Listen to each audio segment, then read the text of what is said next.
What's up, everyone? This is Tanvir, and you are watching a Tanvir's Life. তো আজকে already 9:13 বাজে, 9:30টার ভিতরে অফিসে থাকতে হবে। আমি আছি রামপুরায়, আমার অফিস গুলশান। দেখি আসলে 15 মিনিটে যেতে পারি কিনা। হাতির ঝিল দিয়ে ঢুকে যেতাম, কিন্তু হাতির ঝিলে যেই পরিমাণের জ্যাম, ওদিক দিয়ে গেলে আমার আজকে সারা দিন লাগবে গুলশান যাইতে।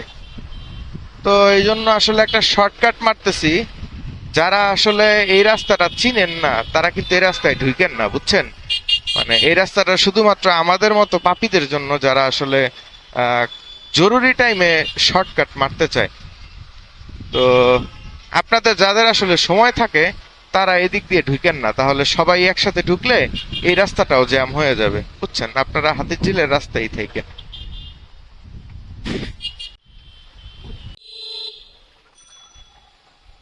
মানুষের সাথে সাথে আজকাল কুকুরও অন্যমনস্ক হয়ে গেছে।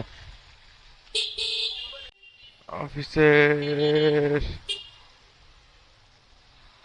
তো যেটা বলতেছিলাম, এই রাস্তাটা আমিও আসলে নর্মালি খুব কম নেই যখন আসলে খুব তাড়া না থাকে।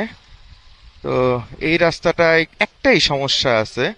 এই রাস্তায় যদি একবার মনে হয় পেয়ে গেছি জ্যামটা, যদি একবার এই রাস্তায় জ্যাম লাগে, এইটা একদম খবর করে ফেলে। কারণ ওই রাস্তার সামনে কিছু আহ হয়তোবা জ্যামটা ছেড়ে দিছে। রাস্তার সামনে সামনে যে মোড়টার জায়গাটা খুব বেশি চিপা। তো সেক্ষেত্রে এই রাস্তায় আর কি দিয়ে গেলে একটা মানে জ্যাম সৃষ্টি হয় মাঝে মাঝে, সব সময় না। এই রাস্তা দিয়ে একটা জ্যাম যদি সৃষ্টি হয়ে যায়, তখন আসলে কিছু করার থাকে না।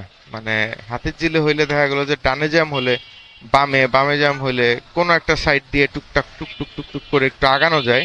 কিন্তু এই রাস্তায় একবার জ্যাম লাগলে কোনো আগানোর রাস্তা নেই, কিছুই নেই। যাক, বৃষ্টির আগে আগে চলে আসতে পারছি, এটাই হলো একটা ভালো দিক।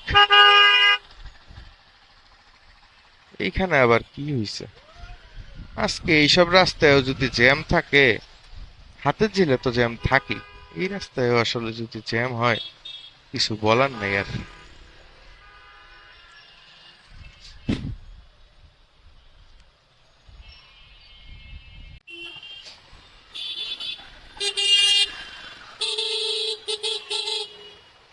আপনাদের সাথে কথা বলতে বলতে পুলিশ প্লাজার সামনে চলে আসছি, কিন্তু এই রাস্তায়ও অনেক জ্যাম। দেখা যাক ভাই কোন দিক দিয়ে যাচ্ছে, একটু দেখি তো। এই রিক্সাগুলো এইভাবে করে রেখে তোমরা যে জ্যাম লাগাও, এটা কি ঠিক? ওই রাস্তাটায় আমি আসলে জ্যাম কেন, এটা আসলে বুঝতে পারতেছিলাম না, কিন্তু এখন বুঝতে পারলাম যে জ্যামের আসল কারণটা কি। জ্যামের আসল কারণটা হলো রিক্সাগুলোর ওই যে ট্র্যাপার লাগাইছে। তো ওরা সামনে যেতে না পারলে কি হয়েছে, ওরা ওইখানে দাঁড়ায় থাকবে, নিজে যাবে না, কাউরে যাইতেও দিবে না।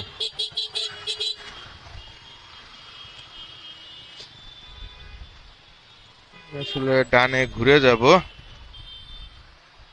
এই স্কুটিটাও সুন্দর। আজকে আমি শুধু সুন্দর সুন্দর স্কুটি দেখতেছি, কিন্তু কোন ব্র্যান্ডের এটা দেখতেছি না। মানে এইটা দেখতে অনেকটা হন্ডার একটা স্কুটি আছে, ওইটার মতো লাগতেছে, কিন্তু মনে হয় না ওইটা। হন্ডা হইলে তো আসলে ব্র্যান্ডিং থাকতো। এক্স টিভি স্কুটিটার নাম, কিন্তু স্কুটিটা খুব সুন্দর, মানে দেখেও খুব প্রিমিয়াম মনে হইতেছে। লালের ভিতরে যে আপনার এই যে গোল্ডেন কালারের যে ইয়াটা থাকে না, এই এই রেট্রো লুকটা আমার কাছে খুব ভাল লাগে, মানে খুব অ্যাস্থেটিক লাগে।